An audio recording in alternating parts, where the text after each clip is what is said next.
Kaveri business பார்த்துக்கிட்டு இருக்க வருங்கால கோடீஸ்வரர்கள் அனைவருக்கும் வணக்கம். வணக்கம். உண்மையாகவே ஒரு வருங்கால கோடீஸ்வரரை பற்றி நம்ம பேச போகிறோம் அப்படின்னு நினைக்கிறேன். ரைட்.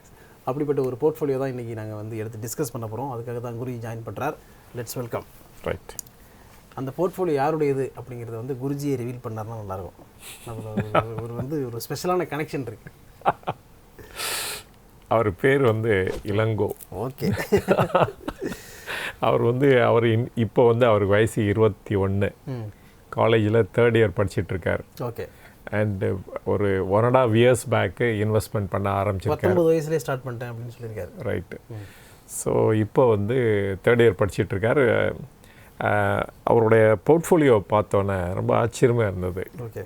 ஆச்சரியத்துக்கு காரணம் என்ன அப்படின்னா, இந்த இளம் வயதிலேயே அவருடைய முதிர்ச்சி தெரியுதுன்னு நான் எடுத்துப்பேன் நான். ஓகே. ரொம்ப மெச்சூர்டாக பண்ணியிருக்காருங்க. மெச்சூர்டாக இன்வெஸ்ட் பண்ணியிருக்காரு. ஓகே.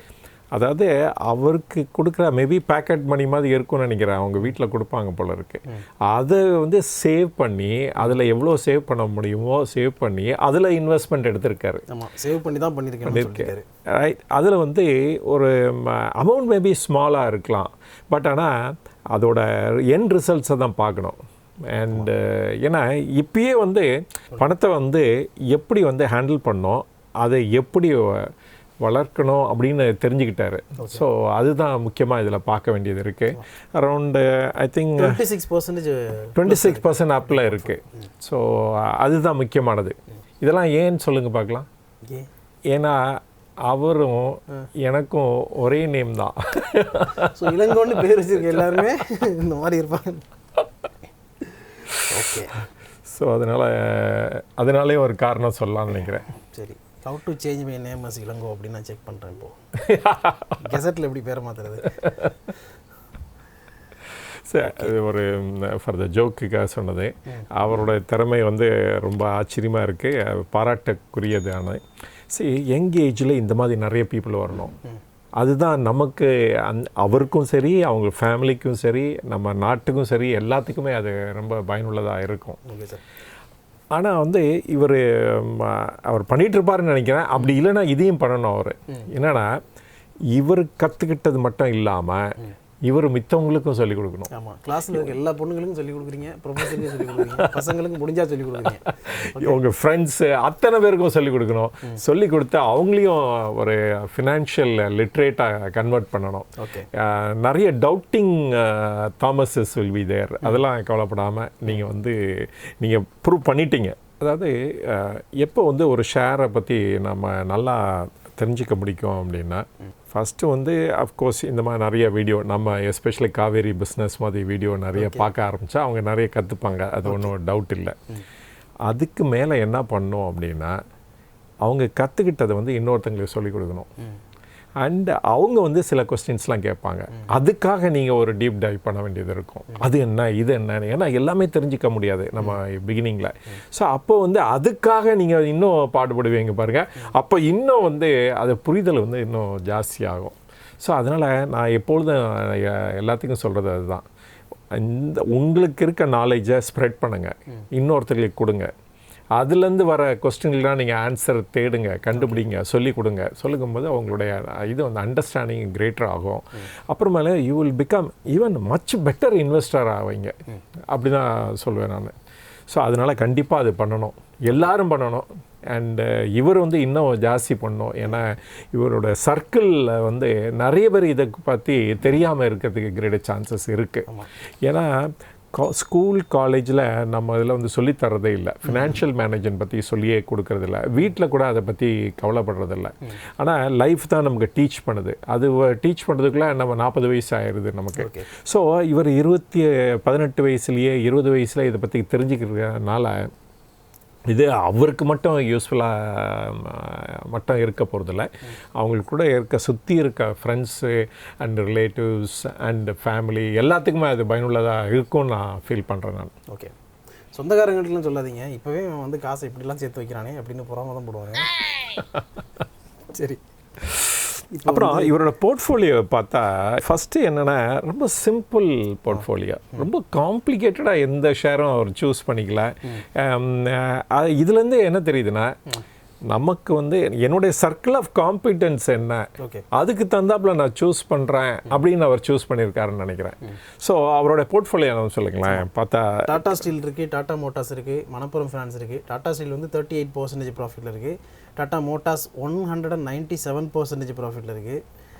மணப்புரம் ஃபினான்ஸ் வந்து 9 ப்ராஃபிட்டில் இருக்குது. டாடா பவர் வச்சிருக்காரு 88% ப்ராஃபிட்டில் இருக்குது. ஐடிஎஃப்சி ஃபர்ஸ்ட் பேங்க் வச்சிருக்காரு, அது 30% மேலே அப்பில் இருக்குது. ஐடிஎஃப்சி வச்சிருக்காரு, அது வந்து ஒரு 1 டவுனில் இருக்குது. அமர்ராஜா எனர்ஜி வச்சிருக்காரு, அது 32% ப்ராஃபிட்டில் இருக்குது. அப்புறம் ஐடிசி கொஞ்சம் டவுனாக இருக்குது. ஐஆர்எஃப்சி வச்சிருக்காரு, ஐஆர்எஃப்சி வந்து 418%. அது இஷ்யூலே வாங்கியிருப்பார் நினைக்கிறேன், பப்ளிக் இஷ்யூலே வாங்கியிருப்பார். ஆனால் லிஸ்ட் ஆகி இல்லாட்டா இமீடியட்டாக வாங்கியிருக்கணும். அதுக்கப்புறம் விப்ரோ வச்சிருக்கார் 37% மேலே ப்ராஃபிட். பவர் கிரிட் இன்ஃப்ரா வந்து அஃப்கோர்ஸ் அவங்களுக்கு இன்ட்ரெஸ்ட் அண்ட் டிவிடெண்ட்லாம் வந்துட்டு இருக்கும்னு நினைக்கிறேன். ட்ரஸ்ட் அந்த ஷேர் வச்சிருக்காரு, அது 11% மேலே மைனஸில் இருக்குது. அது வந்து ஏன்னா இவரோட தப்பே கிடையாது, அது இந்த செபியோட குளறுபடினால ஆகிப்போச்சு. அது சவுத் இந்தியன் பேங்க் வந்து 31% ப்ராஃபிட்டில் இருக்குது. இன்ஃபோசிஸ் வச்சிருக்காரு 19% மேலே ப்ராஃபிட்டில் இருக்குது. ரைட். ரொம்ப சிம்பிளாகவும் இவருடைய அண்டர்ஸ்டாண்டிங் தகுந்தாப்பில் அவர் ஷேர் வாங்கியிருக்காரு. அண்ட் அதனால் வந்து நம்ம வந்து இந்த போர்ட்ஃபோலியோவை நம்ம அப்ரிஷியேட் பண்ணோம். சரி, என்கிட்ட என்ன ஃபண்ட் இருக்குது, இதை வந்து நான் எப்படி மேக்ஸிமைஸ் பண்ணணும் அப்படின்னு தான் அவர் ஒர்க் அவுட் பண்ணியிருக்காரு. அதுதான் ரைட் வே. எப்பொழுதுமே நம்ம வந்து எடுத்தோன்னே வந்து நியூலாண்ட் ஃபார்மா பர்சிஸ்டன்ட் 6000 ரூபா, ஏபிபி 5600 தென் வந்து ஹிட்டாச்சி எனர்ஜி அது ஒரு 6300, அந்த மாதிரிலாம் போய் இது பண்ணல, இன்வெஸ்ட் பண்ணல. அவர் வந்து இது எனக்கு நல்லா புரியுது, டாடா ஸ்டீலில் இந்த கம்பெனியோட management is a good management, இவங்க வந்து டெஃபினட்டாக வந்து நம்மளை வந்து ஏமாற்ற மாட்டாங்க. அண்டு அது இன்க்ரிமெண்டல் ரிட்டர்ன் வந்தாலும் இது ஒரு நல்ல கம்பெனி அப்படிங்கிற பேசிஸில் அவர் இன்வெஸ்ட் பண்ண ஆரம்பிச்சிருக்காரு. ஸோ டாடா பவரும் அதே மாதிரி தான். நம்ம கூட நிறைய வீடியோ போட்டோம், டாடா ஸ்டீல் பற்றி போட்டிருக்கோம், டாடா பவரை பற்றி போட்டிருக்கோம். ஸோ இந்த டாடா பவருக்கு இன்றைக்கி மட்டும் இல்லைங்க, இன்னும் ஃப்யூச்சரில் கூட இன்னும் பிரைட் டேஸ் ஆர் ஹெட் அந்த கம்பெனி. நம்ம கூட 2 நாளைக்கு முன்னாடி வீடியோ போட்டோம், என்டிபிசி தென் பவர் கிரிட்டு அண்டு பார்க்காதவங்க போய் பார்க்கட்டும். ஸோ அதே மாதிரி பவர் செக்டாருக்கே இந்த யூட்டிலிட்டிஸுக்கே ஒரு விடிவு காலம் வருது கம்மிங் அப், இன்னும் பெரிய லெவலில் க்ரோ ஆகிறதுக்கு சான்சஸ் இருக்குது. ஸோ அதனால் வந்து இவரோட போர்ட்ஃபோலியோ சிம்பிளாக இருக்குது, நல்லா இருக்குது, நீட்டாக இருக்குது. ஸோ அது எனக்கு ரொம்ப பிடிச்சிருக்கு எனக்கு. ஸோ ஆனால் இந்த 20 இயர்ஸில் நான் எடுத்துக்கிட்டேன்னு வச்சுக்கோங்களேன், இந்த லெவலுக்கு திங்கிங்கே கிடையவே கிடையாது. ஃபண்டுனா என்னன்னு தெரியாது, எல்லா எக்ஸ்பெண்டிச்சரும் அப்பா பார்த்துக்கிட்டாங்க, அதனால் கொடுக்குற காசெல்லாம் செலவு பண்ணிகிட்டு இருந்தோம். ஸோ இது வந்து ரியலாகவே அப்ரிஷியேட் பண்ணோம். ஸோ இதுக்கு பின்னாடி என்ன இருக்குது அப்படின்னா, இன்வெஸ்ட் பண்ணுறதுக்கு ரொம்ப முக்கியமானது வந்து சேவிங்ஸ். ஆமாம், அந்த சேவிங்ஸு பண்ணால் தான் இன்வெஸ்ட்மெண்ட் பண்ண முடியும். அப்போ சேவிங்ஸே குறிக்கோளாக தான் வச்சுருக்காரு அவர். அதே வந்து ப்ராப்பராக இன்வெஸ்ட் பண்ணணுன்னு வேறு நினச்சிட்ருக்காரு. ஸோ இந்த ரெண்டையும் பாருங்கள், அந்த சேவிங்ஸ் பண்ணோம் அப்படின்னா எவ்வளோ சாக்ரிஃபைஸ் பண்ண வேண்டியது இருக்கும். அவங்களுடைய பியர், அவங்களுடைய ஃப்ரெண்ட்ஸ் எல்லாம் செலவு பண்ணிகிட்ருப்பாங்க, இல்லாட்டா ஜாலியாக இருப்பாங்க, அதெல்லாம் கட்டைல் பண்ணிவிட்டு இல்லை நான் வந்து சேவ் பண்ணி ஆகணும், இன்வெஸ்ட் பண்ணி ஆகணும், என்னோடய ஃப்யூச்சரை நான் தேட போகிறேன் கரெக்டாக, என்ன நான் எப்படி போகணும்னு நினைக்கிறேனோ அந்த லெவலுக்கு போய் ஆகணும் அப்படின்னு சொல்லி இந்த யங் ஏஜ்லேயே அவர் திங்க் பண்ண ஆரம்பிச்சிட்டாரு. ஸோ இவரே வந்து ஒரு பெரிய ஒரு a teacher for all the students, his friends, family and others including me அப்படின்னு நான் எடுத்துப்பேன் நான். Super sir. இன்னொன்றுன்னா ஒரு 3rd இயர் படிச்சுக்கிட்டு இருக்கேன்னு சொல்லியிருக்காரு. ஸோ இந்த டைமில் வந்து பெருசாக நேரம் இருக்காது அவங்களுக்கு, இந்த மாதிரி ஃபண்டமெண்டல்லாம் போய் அனலைஸ் பண்ணி இது பண்ண புதுசாக கம்பெனி தேடி படிக்கிறதுலாம் டைம்லாம் இருக்காது. ஸோ கம்மியான நேரம் தான் இருக்கும். அந்த கம்மியான நேரத்தில் ஏன்னா அவங்களுடைய போர்ஷனையும் அவங்க கம்ப்ளீட் பண்ணணும். ஆமாம், அரியர் வைக்காம அட்லீஸ்ட் பாஸ் பண்ணி ஆகணும் அப்படிங்கிற ஒரு இது இருக்குல்ல. அதனால் வந்து அந்த நேரத்தில் எப்படி இவர் வந்து இவருக்கான டைம் ஒதுக்கி படிக்கிறாரு, பார்த்து இன்வெஸ்ட் பண்ணுறாரு அப்படிங்கிறது வந்து உண்மையிலேயே அப்ரிஷியேட் பண்ண வேண்டிய விஷயம். அதான், அதாவது மனம் இருந்தால் மார்க்கம் உண்டுன்னு சொல்கிற மாதிரி. அதனால் வந்து நம்ம வந்து டைம் வந்து அலாட் பண்ணணும்னு நினச்சா டெஃபினட்டாக டைம் இஸ் அவைலபிள். ஓகே, நம்ம பண்ணுறதுக்கு டெஃபினட்டாக டைம் கண்டுபிடிச்சிடலாம் அப்படிங்கிறது இதுலேருந்து இந்த இன்வெஸ்ட்மெண்ட் போர்ட்ஃபோலியோலேருந்து நம்ம தெரிஞ்சுக்கலாம். நிச்சயமாக. ஸோ வாழ்த்துக்கள் மிஸ்டர் இளங்கோ அவர்களுக்கு. குருஜியோட பேரை வேறு நீங்கள் வச்சுருக்கிறீங்க. அதனால் வந்து நிச்சயமாக உங்களுக்கு ஒளிமயமான எதிர்காலம் காத்துக்கிட்டு இருக்கு. சரி, நீங்கள் ஆரம்பிக்கும் போதே சொன்னீங்க நம்ம ஃப்யூச்சர் வாரன் பஃபெட்டை இங்கே பார்க்குறோம் இவர்கிட்ட அப்படின்னு சொன்னீங்க. அது கண்டிப்பாக நிறைவேறும். அதுவும் நார்மலாக என்ன சொல்லுவாங்கன்னா, இந்த ஃபஸ்ட்டு 1 crore தான் டஃபஸ்ட்டு திங்கிங் வாங்க. அப்புறம் அதுக்கப்புறமேலு த 2nd crore ஆர் 3rd கோடி அதெல்லாம் வந்து ஈவன் 1/3 ஆஃப் த டைமு இல்லாட்டி 1/4 ஆஃப் த டைமு எடுத்துருவீங்க. ஸோ இது வந்து ரைட் பாத்தில் தான் போகுது.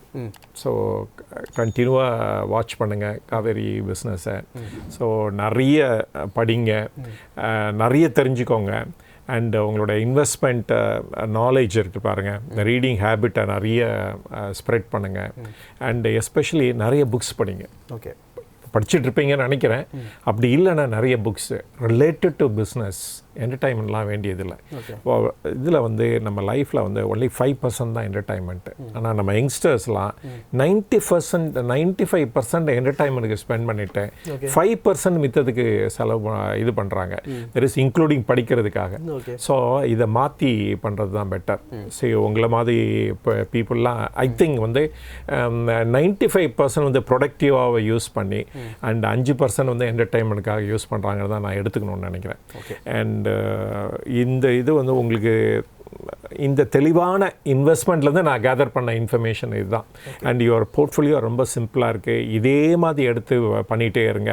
அண்டு சார்லி மங்கர் சொன்ன ஒரே ஒரு இது தான் எனக்கு ஞாபகம் வருது. என்ன ஞாபகம் வருதுன்னா, சரி, நாங்கள் ஏன் சக்சீட் பண்ணோம் அப்படின்னா, நாங்கள் வந்து எதுவுமே ஸ்டூப்பிடாக பண்ணலை அப்படின்னு சொல்லுவார் அவர். ஸோ அதுதான் வேணும் உங்களுக்கு. ஸோ நீங்களும் வந்து இன் ஃப்யூச்சரில் என்ன எய்ம் பண்ணோம் அப்படின்னா, எதுவுமே ஸ்டூப்பிடாக பண்ணிடக்கூடாது, அவ்வளோதான். இதை கண்டினியூ படிச்சுக்கிட்டே இருந்தீங்கன்னு வச்சுக்கோங்களேன், நிறைய தெரிஞ்சுக்கிட்டே இருந்தீங்கன்னா உங்கள் ஐஸ் அண்ட் இயர்ஸை ஓப்பனாக வச்சுக்கிட்டு அண்டு மோர் அண்ட் மோர் இந்த business related books and videos அது மாதிரி படிச்சுக்கிட்டே இருந்தீங்கன்னா அண்டு டெஃபினட்டாக உங்களுடைய என்ன டார்கெட் வச்சுருக்கீங்களோ அதை வந்து கூடிய சீக்கிரம் அதை வந்து அச்சீவ் பண்ணுவீங்க. Of course money is not everything and happiness also ரொம்ப இம்பார்ட்டன்ட். அண்ட் நெவர் வந்து be all end all money இதான் ஒரே பிரதானமாக வச்சு லைஃப்பில் லீட் பண்ணக்கூடாது. நம்ம வந்து happiness also should go with your earning or your money அப்படின்னு தான் நான் ஃபீல் பண்ணுறேன் நான். Okay sir. அண்ட் இளங்கோடைய போர்ட்ஃபோலியோவில் இன்னொரு முக்கியமான விஷயம் என்னென்னா சார், ஸ்டூடெண்ட்டாக இருக்கும்போதே இவ்வளோ இன்வெஸ்ட் பண்ணுறாரு. இது முடிச்சுட்டு வேலைக்கெல்லாம் போனார்னா எப்படி இருக்கும்? ரைட்டு. அதாவது பிஸ்னஸ் ஆரம்பித்தாலோ இல்லாட்ட வேலைக்கு போனாலோ அங்கே வந்து ஒரு ஆக்டிவ் இன்கம் வரும். ஸோ அந்த ஆக்டிவ் இன்கமும் இன்வெஸ்ட்மெண்ட்டுக்கு தான் வரப்போகுது. அப்போ வந்து இவர் வந்து ஃபர்தர் ஆக்சிலரேட் பண்ண போகிறாரு. எது அவருடைய ரிட்டர்னை வந்து ஆக்சிலரேட் பண்ண போகிறாரு. அதாவது ஈவன் பிஃபோர் ஆக்டிவ் இன்கம் வர்றதுக்கு முன்னாடியே அவர் வந்து நான் இந்த பிஸ்னஸை பற்றி நல்லா கற்றுக்கிட்டாரு அப்படின்னா, ஸோ அந்த அவருடைய இன்வெஸ்ட்மெண்ட் ஜேர்னி வந்து இன்னும் பல மடங்கு பெருசாகும் நான் ஃபீல் பண்ணுறேன் நான். நிச்சயமாக சார். ஸோ காவேரி பிஸ்னஸ் பார்த்துக்கிட்டு இருக்கக்கூடிய நமது நண்பர்கள் யாருமே வந்து இளங்கோவுக்கு வாழ்த்துக்கள் சொல்லுங்கள். நிறைய பேருக்கு இந்த வீடியோவை ஷேர் பண்ணுங்கள். நீங்கள்லாம் வந்து இவரை வாழ்த்தி என்கரேஜ் பண்ணும்போது தான் அவருக்கு இது இன்னும் வந்து பூஸ்டாக இருக்கும். நம்ம ரைட்டான பாத்தில் போய்கிட்டு இருக்கோம், நம்ம நிறைய பேரை வந்து கைட் பண்ணோம் அப்படின்னு அவருக்கும் தோணும். என்னடா இது மோட்டிவேஷன் வீடியோ மாதிரி இருக்குது அப்படின்னா நினைக்காதீங்க. உண்மையிலேயே இது வந்து மோட்டிவேஷன் வீடியோ தான். அதாவது சும்மா எதுவுமே இல்லாமல் சப்ஜெக்ட் இல்லாமல் நான் மோட்டிவேட் பண்ணுறேன் அப்படின்னு பேசுகிறத தாண்டி ஒரு விஷயத்தை எடுத்துக்கிட்டு கண்ணு முன்னாடி ஒரு எக்ஸாம்பிள் இருக்கும்போது அதை 4 பேருக்கு சொல்கிறதுங்கிறது உண்மையிலேயே 4 பேர் மோட்டிவேட். அவர் ப்ரூஃபோடு கொடுத்துருக்காரு. அவர் வந்து க்ரோ ஆப்லேருந்து எடுத்து அந்த ஸ்க்ரீன்ஷாட் எடுத்து அனுப்பிச்சிருக்காரு. ஓகே, அதனால இந்த வீடியோ நிறைய பேருக்கு ஷேர் பண்ணுங்கள். அடுத்து ஒரு நல்ல வீடியோவில் மீட் பண்ணுவோம். இதே மாதிரி உங்களுடைய போர்ட்ஃபோலியோ நீங்கள் ஷேர் பண்ணணும் அப்படின்னு நினச்சிங்கன்னா இன்ஸ்டாகிராமில் காவேரி பிஸ்னஸுடைய இன்ஸ்டாகிராம் ஹேண்டிலில் மெசேஜ் பண்ணுங்கள். நாங்கள் வந்து அடுத்தடுத்து வரக்கூடிய நாட்களில் உங்களுடைய போர்ட்ஃபோலியோவை டீல் பண்ணுறோம். ஓகே, நிறைய பேர் அனுப்பிச்சிருக்காங்க. பட் அதாவது 1 by 1 எடுத்து பண்ணுறோம். இன்னொரு வீடியோ கூட ஷார்ட்லி வருது, அதையும் பாருங்கள். பார்த்து ஏன்னா இதெல்லாம் எதுக்கு நம்ம சொல்கிறோம் அப்படின்னா, இதுலேருந்து நம்ம என்ன கற்றுக்க முடியும் அப்படின்னு தான் நம்ம ட்ரை பண்ணுறோம், அவ்வளோதான். ஸோ எனக்கு வந்து நிறைய லெசன் அந்த இவர் வந்து டீச் பண்ணுறாருன்னா நான் எடுத்துப்பேன். நான் எப்படி வந்து சிம்பிளாக வச்சுக்கணும், காம்ப்ளிகேட்டட் இல்லாமல் இன்வெஸ்ட்மெண்ட் பண்ணணும் அப்படிங்கிறது இவர் சொல்கிறாரு அப்படின்னு நான் எடுத்துப்பேன் நான். ஸோ அது மாதிரி ஒவ்வொருத்தங்க சொல்கிறதுலையும் ஏதாவது ஒரு உண்மை இருக்கும், ஏதாவது ஒரு பாடம் இருக்கும். அதை தேடி கண்டுபிடிச்சி நம்ம உள்வாங்கிட்டோம்னா நம்மளோட இன்வெஸ்ட்மெண்ட் ஜேர்னியும் ரொம்ப ஹாப்பியாக இருக்கும் அப்படின்னு நான் ஃபீல் பண்ணுறேன். Super sir. ஓகே, அடுத்து ஒரு நல்ல வீடியோவில் மீட் பண்ணுவோம். அது வரைக்கும் உங்களை நீங்கள் பத்திரமா பார்த்துங்க, உங்களுடைய பணத்தையும் பார்த்து இன்வெஸ்ட் பண்ணுங்கள். Thank you so much. தேங்க்யூ.